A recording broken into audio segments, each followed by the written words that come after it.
오늘 21대 대선 사전투표 첫날이죠. 국민의힘 김문수 후보가 이준석 후보를 만나기 위해서 어젯밤 11시쯤에 국회로 찾아갔습니다만 회동이 불발됐습니다. 그래서 오늘 사전투표 전에 보수 후보 단일화는 끝내 무산됐는데 이 얘기는 잠시 뒤에 다뤄보기로 하고요. 오늘 첫날 사전투표율부터 살펴보겠습니다. 자, 지금 6시가 좀 넘었습니다만 아직 선관위에서 발표를 안 했고요. 5시 기준으로 보겠습니다. 오늘 5시 기준으로 17.51%입니다. 17.51%. 20대 대선 때 17.57%였는데 이 오후 초반까지만 해도 상당히 이 스퍼트가 좋아가지고 이게 역대 사전투표 최고 투표율을 찍겠구나 했는데 좀 더 봐야 될 것 같아요. 물론 이건 이제 6시까지 기준이니까요. 0.06이면은 넘었을 것 같긴 합니다. 한번 지켜보도록 하고요. 지역별로는 최고가 전남입니다. 32%를 기록했고 대구가 11.95%입니다. 자, 김기흥 대변인님. 사전투표가 적용된 역대 선거 중에서 지금 뭐 동시간대 5시 기준으로는 제일 높다고 하고 아마 6시 기준으로도 제일 높을 것 같아요. 지역별로 보면 전남이 제일 높고 대구가 제일 낮은 이것까지 포함해서 좀 어떻게 분석을 해주시겠습니까? 아무래도 이제 사전 투표에 임하는 어떻게 보면 보수와 진보의 지지자들이 조금 성격이 다른 것 같습니다. 아무래도 뭐 부정선거 관련해서 사전 투표에 대한 어떤 의혹 그 부분이 민주당보다는 국민의힘 지지하는 진보보다는 보수를 지지하는 분들에 있어서 걱정이 좀 많은 게 현실입니다. 사전투표에 문제가 없다고 이번에 많은 어떤 CCTV와 여러 가지 어떤 검증과 확인의 과정을 거쳤음에도 불구하고 이런 어떤 걱정이 있는 게 사실이거든요. 그렇기 때문에 제가 볼 때는 본투표에서 지금 보면 최고가 전남이 32.02%고 대구가 11.95%인데 사실상 한 3배의 격차가 나지 않습니까?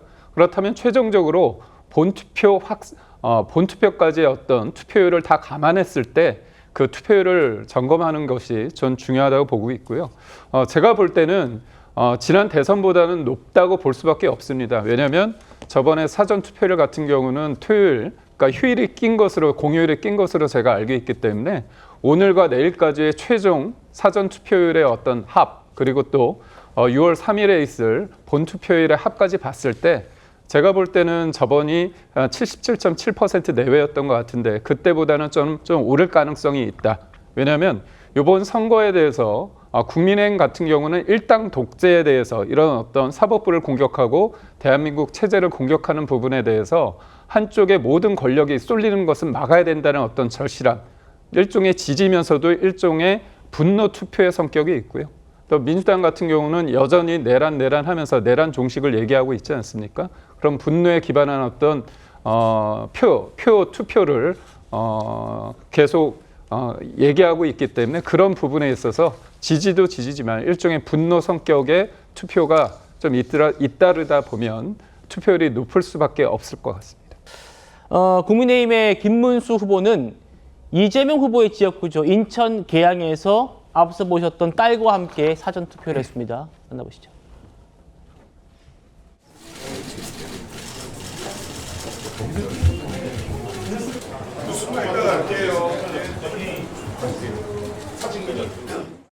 투표율이 높다는 것은 그만큼 이번 선거에 대한 관심이 높다고 봐야 되지 않겠나 이렇게 보고 있습니다. 저도 오늘 저 딸하고 이렇게 같이 나왔는데 같이 한 적은 처음입니다.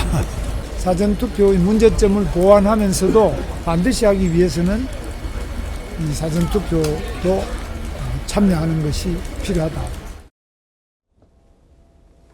저렇게 얘기했네요. 그렇죠. 알겠습니다. 김기흥 대변인. 네. 김 후보의 부인 설란영 씨는 오늘 사전투표를 안 했네요. 사전투표를 하지 않고 이게 좀 큰 논란도 했던 사건입니다. 화성 교제 살인 사건. 교제하던 남자친구에게 살해당했던 그 피해 여성의 어머니를 만나서 여성이 안전한 사회를 만들겠다 이런 메시지를 냈습니다. 오늘 김문수 후보의 후보는 딸과 사전 투표를 했고 부인은 하지 않고 화성 교제 살인 사건 피해 여성 어머니 만나는 것. 이건 어떻게 평가하십니까? 저도 뭐 아직 사전 투표는 안 했습니다. 예. 내일 할 수도 있고 본 투표를 할 수 있기 내일 때문에. 할 수도 있죠. 네, 예. 그렇기 때문에 오늘 안 한 부분에 대해서 큰 의미를 두기는 저는 좀 큰 의미를 둘 필요는 없다고 보고 있고요. 무엇보다도 이제 이재명 대표나 아니면 민주당 쪽에서 이제 여성에 대한 얘기를 굉장히 많이 하고 계십니다. 인권 변호사 얘기도 말씀을 하시지만 이재명 후보 같은 경우는 예전에 제가 정확한 기억은 안 나지만 자기 친척이었던 것 같습니다. 뭐 살인 관련해 가지고 그런 여러 가지 좀 적절하지 않는 범죄 관련해 가지고 그거를 본인이 변호를 했던 기억이 있습니다. 그래서 그때 문제가 되니까 자기가 뭐 하기는 좀 그렇지만 가족 친척이 요구했기 때문에 부탁을 했기 때문에 이런 부분을 했었다 이런 얘기도 있는데 사실 그렇습니다. 말로만 여성의 인권을 얘기하는 게 아니라 실질적으로 저는 그렇습니다. 자제분의 얘기를 여기까지 끌어서 이렇게 얘기하는 것이 과연 적절한가에 대해서는 여러 가지 갑론을박이 있을 수 있지만 예. 여하튼 다른 사람도 아니고 한 집안에 사는 어떤 자제분께서 그런 인식을 가졌다고 하는 거 그 자체에 대해서 분명하게 후보 입장에서 그 입장을 내야 되거든요.